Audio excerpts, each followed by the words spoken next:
Olá, a graça e a paz do nosso Senhor Jesus Cristo. Nós estamos aqui mais uma vez para poder falar um pouco da palavra de Deus.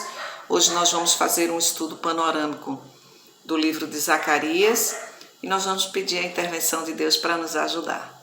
Oremos. Pai nosso que estás no céu, santificado, Senhor, seja o teu nome. Muito obrigada, Deus, pelo privilégio de poder ler a tua palavra, de poder estudar, de poder aprender, Deus, o que tu queres para nós. Obrigada, Senhor, porque tua graça, o teu amor, a tua misericórdia tem alcançado a mim e a minha família. Eu te louvo por tudo, Senhor, por tudo.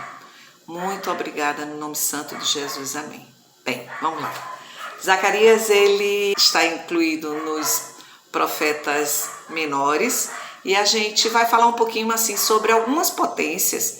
Tem um versículo, aliás, no livro de Zacarias, que é está no capítulo 4, versículo 6, que ele fala que não é por força, não é por violência, não é por poder que se vence as coisas, mas sim pela dependência, pela confiança que nós colocamos no Deus Todo-Poderoso. E nós temos visto aí potências como Estados Unidos, China, Coreia do Norte, são países que vêm se armando, aumentando o seu armamento bélico todos os dias para disputarem uma possível guerra e crendo que o que eles têm irá proteger, irá vencer a guerra. Mas vamos lá.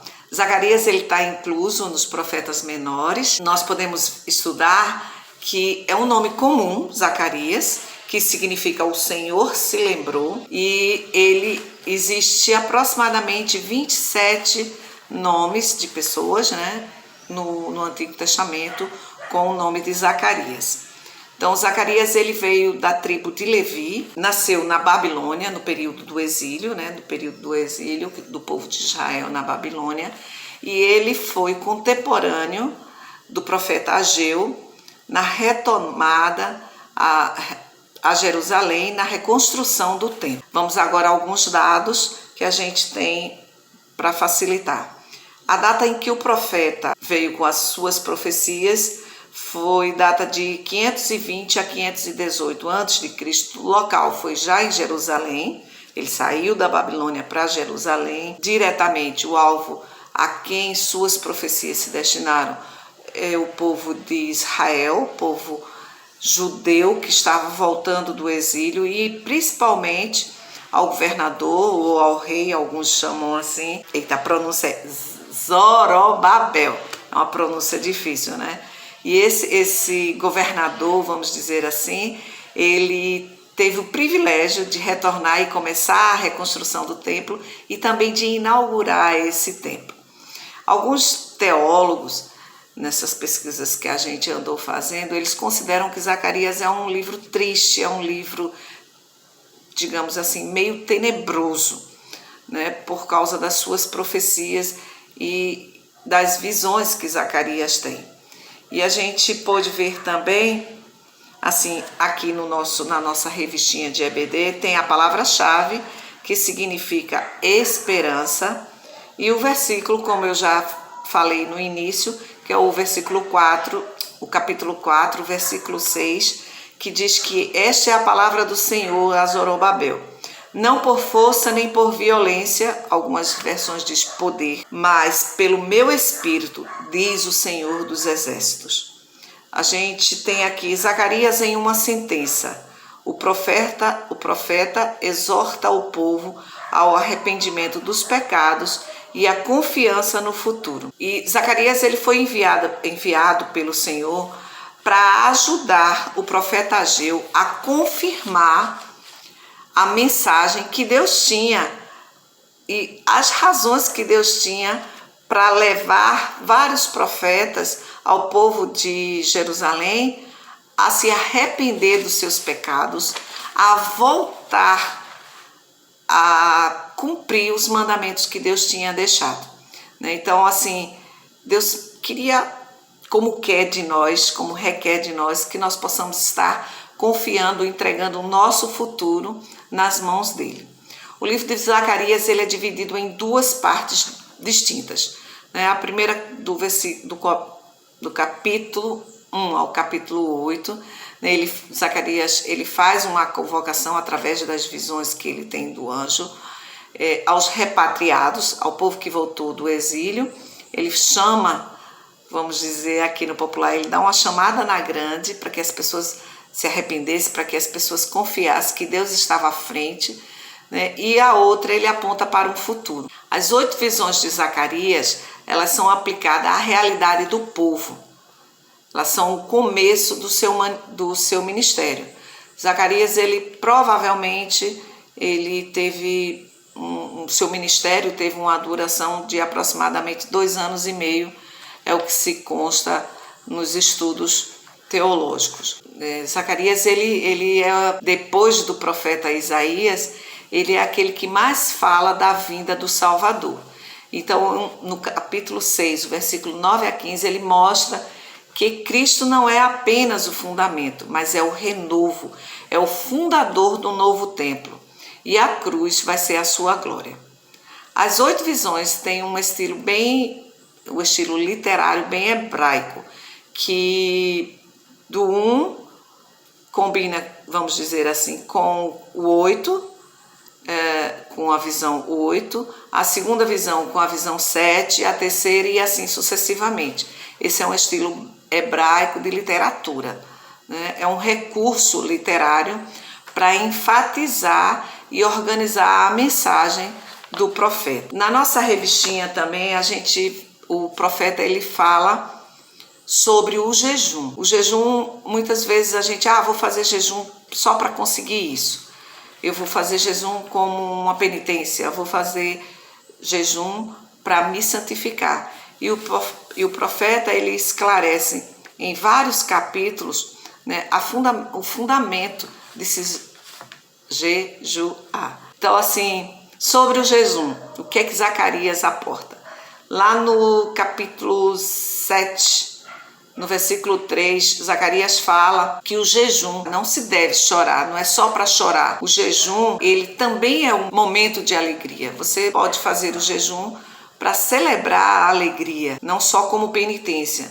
Não é apenas de comiseração, de piedade, mas é também de celebração de alegria. O jejum também, deixa eu colocar o óculos aqui. O jejum também, ele fala da bondade e a compaixão para com seus irmãos. Porque muitas vezes você jejua, né, e só visa você. E o jejum não é para você, o jejum é para a glória de Deus. Toda vez em que procuramos nos abster de algo e nos aproximar mais de Deus, é para que o nome de Deus seja glorificado. No capítulo 7, também nos versículos 9 e 10, ele diz que o jejum só tem valor se for acompanhados de atos de justiça, bondade e misericórdia ao próximo. É uma advertência que ele vem fazendo. Quer dizer, você faz jejum para se aproximar de Deus, mas você vê seu irmão passando fome, você vê muitas injustiças e não faz nada. Então é insignificante o jejum que você está fazendo.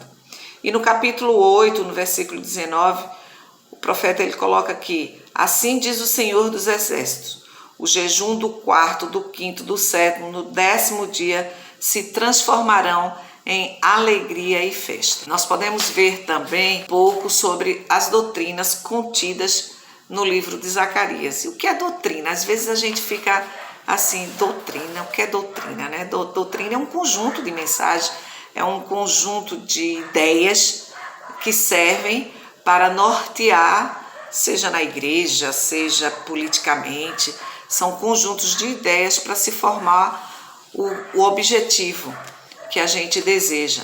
E as doutrinas que nós temos visto na Bíblia é a doutrina de Deus, é um conjunto de regras que Deus nos deixou para que pudéssemos segui-las. As doutrinas, as ideias de Zacarias, elas mostram a perspectiva de futuro, sobretudo nos últimos capítulos, mas ele projeta no presente que o povo de Deus, esse povo escolhido, ele tem o privilégio de obedecer a Deus no presente, né? Tem o privilégio de ser submisso, de fazer a vontade de Deus, de confiar nesse Deus poderoso, sendo chamado o tempo todo pelos profetas, e sempre com o coração duro, tendencioso à desobediência. Então o livro ele inicia com esse convite para que o povo se volte para Deus. Ainda sobre as doutrinas, nós podemos perceber que o livro de Zacarias ele inicia chamando o povo, fazendo um convite para que o povo se volte à vontade de Deus, se volte para o Senhor dos Exércitos. Nós vamos encontrar isso no capítulo 1, no versículo 3, onde diz assim: assim diz o Senhor dos Exércitos, voltai-vos para mim, diz o Senhor dos Exércitos, e eu voltarei para vós, diz o Senhor dos Exércitos. Podemos perceber esse chamado de Zacarias e de outros profetas que nós temos visto, a obediência, chamando o povo o tempo todo para obedecer. E mostra também que o povo, ele, de natureza má, desde que o pecado entrou, o povo tem a tendência a passar um tempo obedecendo, mas depois negligenciar essa obediência, esse amor, esse temor a Deus. Nós temos visto isso ao longo da Bíblia, de vários profetas. Bem claro com Moisés, que o povo viu o poder de Deus, viu a glória de Deus, e mesmo assim sempre tendencioso a desobedecer, né? A obediência e a submissão, elas são apresentadas, principalmente aqui que a gente está vendo no livro de Zacarias, uma relação de Deus e seu povo, uma vez que vem sendo sempre negligenciada e o povo tem que estar sempre sendo chamado, vamos dizer assim, bem pernambucano, chamado na grande a obedecer, a fazer a vontade de Deus. Porque às vezes a gente ouve dizer assim, mas Deus não me ouve. Deus, ele não é um Deus vingativo, mas Deus não é para a gente ver dessa forma pejorativa como Deus não nos ama. Deus nos ama, tanto que ele quer que nós venhamos a obedecer, venhamos a fazer a sua vontade, porque como o apóstolo Paulo mesmo diz que a sua vontade, ela é boa, agradável e ela é perfeita para as nossas vidas. Então, eu acho que Deus requer o mínimo de nós. Só que nós somos tendenciosos mesmo a fazer as coisas erradas, né? E Deus, ele é esse Deus misericordioso e não leva em conta as nossas transgressões. Deus, ele, como nós vimos já, ele coloca os nossos pecados no vale do esquecimento, ele não se lembra do que nós fizemos para trás. Ele apenas quer que nós estejamos olhando para ele como consumador da nossa fé, né, como autor consumador da nossa fé, e olhar para ele depositando toda a nossa confiança, entregando toda a nossa vida. Zacarias, a gente vai ver um pouquinho agora sobre Zacarias e o Novo Testamento. Ele é considerado o Apocalipse, vamos dizer assim, do Antigo Testamento, porque ele fala dos acontecimentos futuros com detalhes. Ele dá a profecia, mas ele também dá os detalhes de como será. E nós podemos também estudar que ele é o segundo mais messiânico, ou seja, depois do profeta Isaías, ele é quem fala mais da vinda de Cristo. Nós veremos agora sim imagens da vida de Cristo relatada no livro de Zacarias. Nós vamos mostrar alguns versículos com relação ao Novo Testamento. Está lá em Zacarias 3, versículo 8. Também tem relação no Novo Testamento com Lucas 1, versículo 78.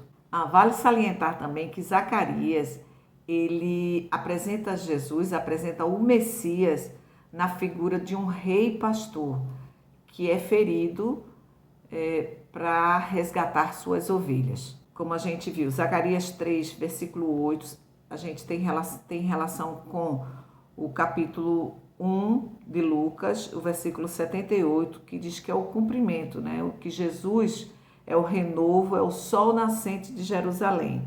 Zacarias 9, versículo 9, tem relação com Mateus 21, o versículo 5, que é a entrada de Cristo em Jerusalém. Zacarias 11, versículo 12, é encontrado também relacionado em Mateus 27, do 3 ao 10, que mostra toda a traição de Judas. Para a gente finalizar por aqui, Zacarias 12, o versículo 10, que é encontrado também em João 19, 37, que é a revelação de Jesus como Messias.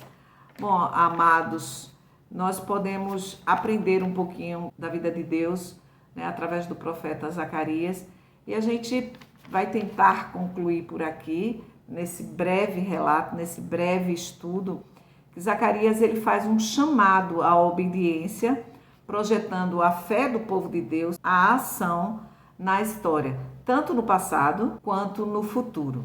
Ele faz essa projeção futura. E o que ele mais aborda, o eixo central de sua mensagem, é a obediência e a submissão. Ele alinha toda essa mensagem de Zacarias, né, uma mensagem que é temporal, tanto para o presente como para o futuro glorioso, onde veremos o nosso Deus face a face. Nós podemos perceber que o povo ele precisa estar olhando, confiando, depositando toda essa vida, toda a sua vida nas mãos do Senhor. Ele mostra lá no capítulo 8, versículo 20 ao 23, ele diz que nós devemos buscar sempre obedecer a Deus e assim nós podemos aprender com o profeta Zacarias que ele mostra a glória futura, a glória da segunda casa. Ele mostra a glória futura em relação a Jesus que veio e virá para nos buscar, né? Mas a gente precisa fazer isso agora, né? A gente precisa obedecer hoje, precisa obedecer no presente. Fazer a vontade de Deus, obedecer à vontade de Deus, para que no futuro nós possamos ter um relacionamento maior com o nosso Deus. Não precisamos crer e lembrar sempre que mesmo encontrando obstáculos, porque o próprio Jesus ele nos deixou essa fala, que na vida nós teríamos obstáculos, nós teríamos problemas, nós teríamos dificuldades, aflições, como a maioria das versões apresenta, vamos dizer assim, na caminhada com Cristo, mas que nós precisamos crer que nós temos um Espírito Santo que está conosco, que nos ajuda a fazermos a vontade de Deus. Porque se for depender só de nós, da nossa vontade, nós somos fracos. Mas o Espírito Santo de Deus que habita em nós, ele é que nos proporciona a fazer essa vontade e a caminhar. E para finalizar com o versículo-chave do texto de Zacarias, que não é por força nem por violência, mas pelo Espírito, diz o Senhor dos Exércitos. E não é por força que a gente tem que fazer a vontade de Deus, não é por violência que nós iremos levar as pessoas a entenderem o que Deus quer, mas pelo Espírito Santo que habita, pelo Espírito Santo que nos ajuda, que nos conduz a fazer a sua vontade. E eu louvo a Deus mais uma vez, eu agradeço a Deus por esse momento em que a gente pôde aprender e falar um pouco mais. Deus nos abençoe e nos dê um caminho assim de sabedoria para fazer a sua vontade. Amém.